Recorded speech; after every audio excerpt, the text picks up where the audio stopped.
1 year ago, I came to Davos and told you that our house is on fire. I said I wanted you to panic. I've been warned that telling people to panic about the climate crisis is a very dangerous thing to do. But don't worry, it's fine. Trust me, I've done this before, and I can assure you it doesn't lead to anything. And for the record, when we children tell you to panic, we're not telling you to go on like before. We're not telling you to rely on technologies that don't even exist today at scale and that science says perhaps never will.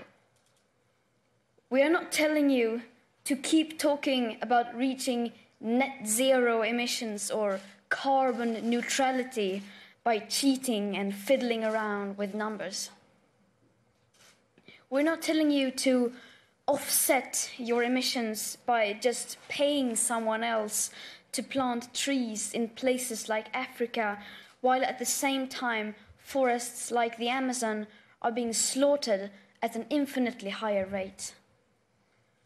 Planting trees is good, of course, but it's nowhere near enough of what is needed, and it cannot replace real mitigation and rewilding nature. And let's be clear, we don't need a low-carbon economy. We don't need to lower emissions. Our emissions have to stop if we are to have a chance to stay below the 1.5-degree target.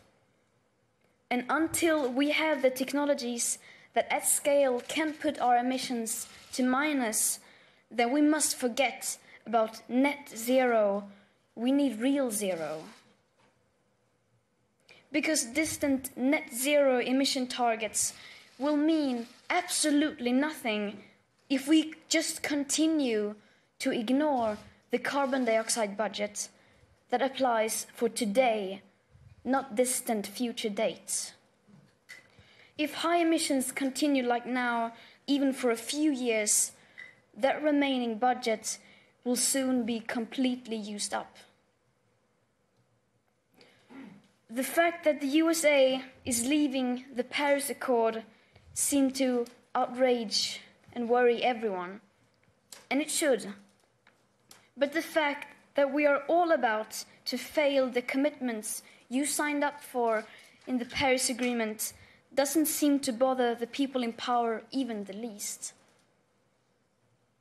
Any plan or policy of yours that doesn't include radical emission cuts at the source starting today is completely insufficient for meeting the 1.5 or well below 2-degree commitments of the Paris Agreement. And again, this is not about right or left. We couldn't care less about your party politics. From a sustainability perspective, the right, the left, as well as the center have all failed. No political ideology or economic structure has been able to tackle the climate and environmental emergency and create a cohesive and sustainable world. Because that world, in case you haven't noticed, is currently on fire. You say children shouldn't worry. You say, just leave this to us. We will fix this. We promise we won't let you down. Don't be so pessimistic. And then, nothing. Silence. Or something worse than silence. Empty words and promises which give the impression that sufficient action is being taken.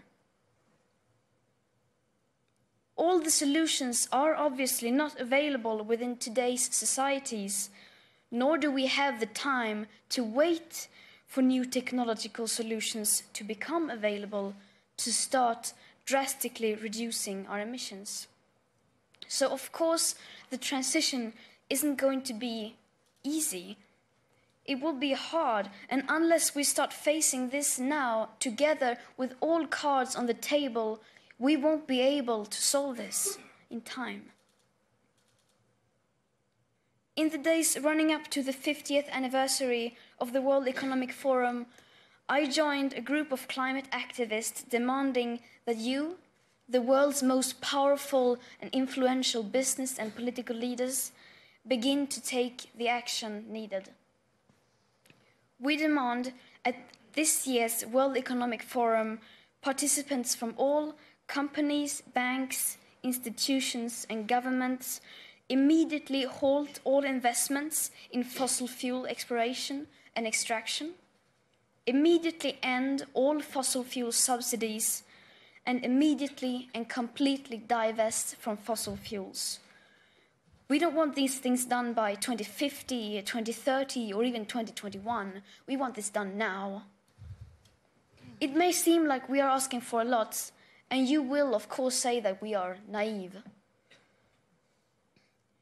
But this is just the very minimum amount of effort that is needed to start the rapid sustainable transition.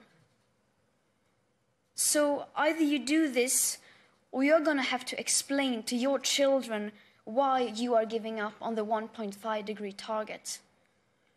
Giving up without even trying. Well, I'm here to tell you that, unlike you, my generation will not give up without a fight. The facts are clear, but they are still too uncomfortable for you to address. You just leave it because you think it's too depressing and people will give up. But people will not give up. You are the ones who are giving up. Last week, I met with Polish coal miners who lost their jobs because their mine was closed. And even they had not given up. On the contrary, they seem to understand the fact that we need to change more than you do. I wonder, what will you tell your children was the reason to fail and leave them facing a climate chaos that you knowingly brought upon them? That it seemed so bad for the economy that we decided to resign the idea of securing future living conditions without even trying? Our house is still on fire. Your inaction is fueling the flames by the hour. And we are telling you to act as if you loved your children above all else. Thank you.